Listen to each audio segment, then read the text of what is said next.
pangarap dati ng bunso. Pag dumadaan kami dito, sabi sa akin, Nay, pag makatapos ako at makapagtrabaho, ipapagawa kita ng ganyan.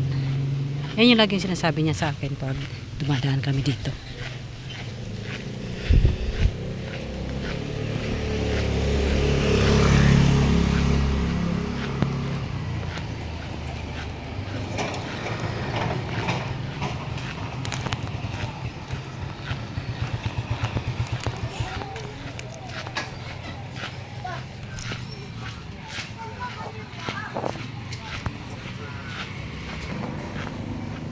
Sabi ko sa bunso ko, naku bunso, marami ka pang kakaining bigas. Kasi grade 6 pa lang ngayon eh. Dati nag-ano yan siya, nagsasabi hindi pa nag-aaral eh. Basta pag dumadaan kami niyan, gustong gusto niya yung puting bahay na yan. Yan, malapit na po tayo sa Grand Canyon. Dire-diretso lang po yung daan ko. Mula doon sa Bless, daan ng eskwelahan, ng Pemeta. Daan doon sa Tigib, yung malapit sa Justice. Tapos dire-diretso na dito. Ay, puso.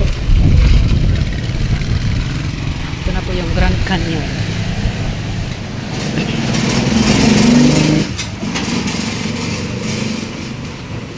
Kung sa Taguig, mayroon Grand Venice, Grand Canal.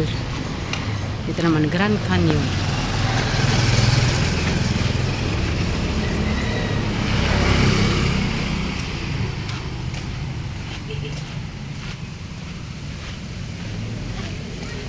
Nakakatakot po sa taas. Kabigla may tumalon na ahas, patay tayo dyan. Dati yan, tambakan yan dyan ng basura. Buti na ngayon hindi na, higpitan na.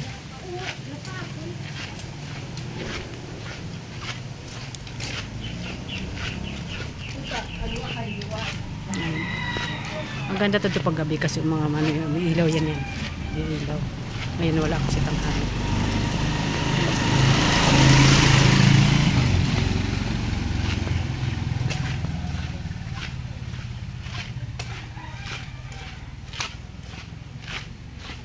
Sa mga Tagalawang at saka nakapunta na dito, alam to kung saan to.